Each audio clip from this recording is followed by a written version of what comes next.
So we've had a couple of bad things happen. Well, one sad and shouldn't have happened. And then the other one, we're about to find out. So stay tuned.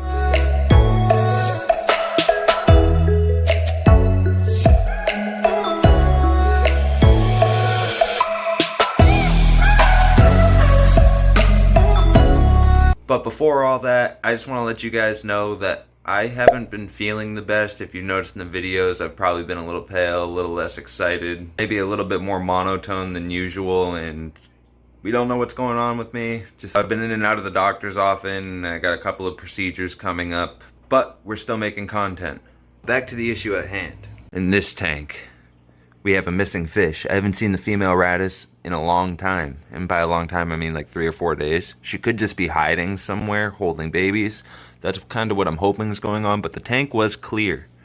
And now it's really foggy again, so I'm nervous. So we're about to take all of these rocks out. Well, not all of them. We're going to leave most of the base rock in. And we're going to see if we can find her. And we're going to do a water change. And over here, we had an incident. As you guys know, this is the Central South American cichlid tank where we got red Texas, parrotfish, geophagus, electric blue acaras, a Honduran red point, a flowerhorn female, and an arowana, along with some different plecos, and we also had a banjo catfish. I know I said had a banjo catfish, but we still have a banjo catfish. I just had to move him over into the 5-gallon aquarium because someone beat him up. So here's the 5-gallon, and here's the banjo cat. He is completely missing a tail.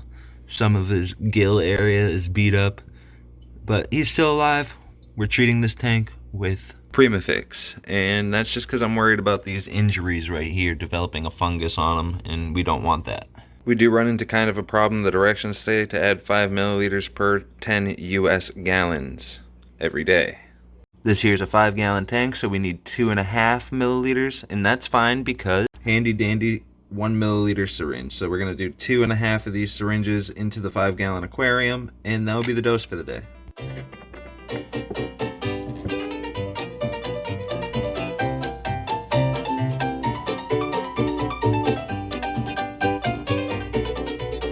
The directions said we're going to do that for 7 days and then do a water change, and hopefully he'll be showing a lot more signs of being better. He's been in there for like 24 hours now and he already looks a lot better. And just another thing, it drives me nuts, and I know I've mentioned it before, but for these portrait aquariums from Marineland, a lot of people put the 3M hooks on there and it looks terrible. Just use a clear suction cup. It's fine. It works great. It looks a lot better than a nasty 3M thing like this. And also this Hero light, we're going to be doing a product review on that soon, and we know how I feel about product reviews. Now back over here, we're gonna get these rocks out and see where that female Rarest is. So the reason I think this Rarest is stuck is because I noticed the rocks had moved over here and they shifted, and I was like, oh dang, I messed up as a fish keeper and I didn't stack my rocks right. But then I realized, wait, this rock right here has moved as well, and a couple of other things look a little bit off. And there was no earthquake or nothing, but a lot of people had reported feeling something and hearing a loud noise. So maybe that's what happened here, but I just don't feel like 2 tanks in the same day are gonna have, you know, rocks fall for no reason. But before we get that going, I like to put everything except for the aquarium light all on one power strip. So this is my aquarium light with the timer, which is awesome. I'll put a link to these in the description.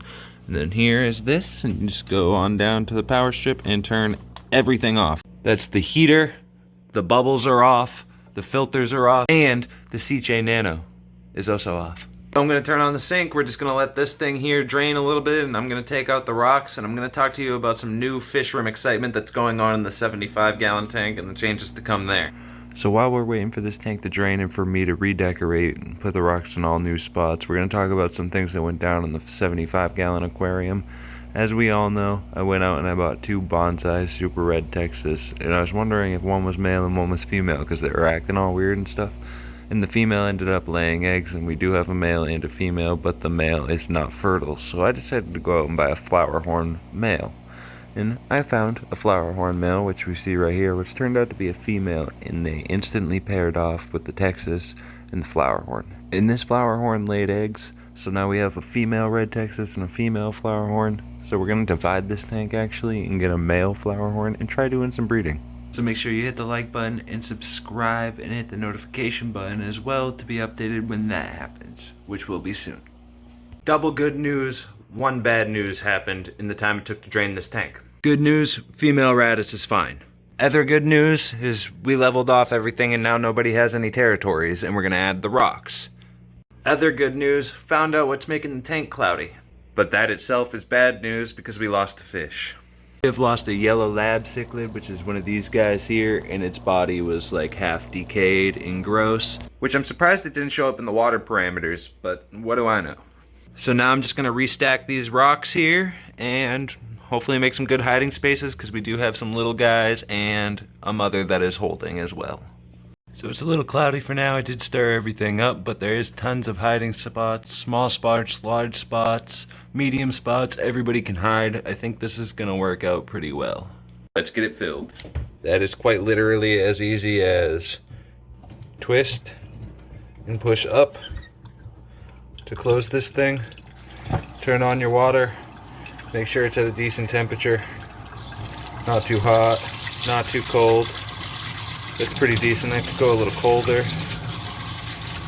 And I think that's going to be grade A right there. Now we're just filling her up. We're going to throw some prime in there like always and a little bit of buffers. And we'll clean off the glass after she gets filled and see how it looks. Alright, well it's still filling up. The heater's fully submerged and everything. So I'm just going to reach down here and turn everything back on. And it fires right up. Everything's going again. Now this guy's running, I'm going to shut off the water and let it run for about a half hour and then we'll come back and take a look and see how things are going. So I got this really bad habit of saying like taking this off and just putting it on top of the light, not thinking about it. Oh, idiot! And I think I just broke my light because it's not turning back on now. Great. Don't put your cleaner magnets on top of your lights.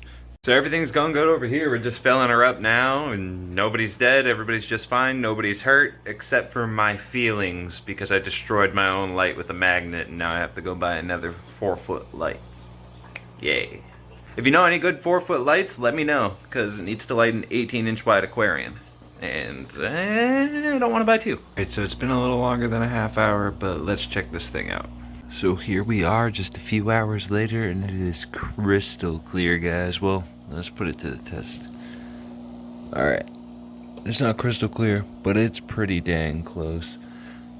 Everything's looking fine, all the fish are doing good. Still got these fake plants in here. I do want to replace that with hornwort at some time because apparently these guys will not eat hornwort. This is the female that's holding babies. I don't know if we'll get a little peek at those.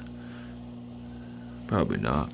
Anyways, let me know in the comments if you've had success with hornwort in the African cichlid aquarium.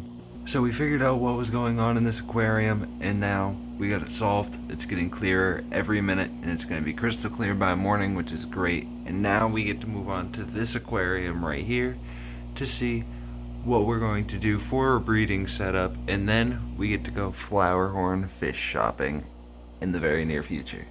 Thank you guys for watching, and as always, until next time, peace.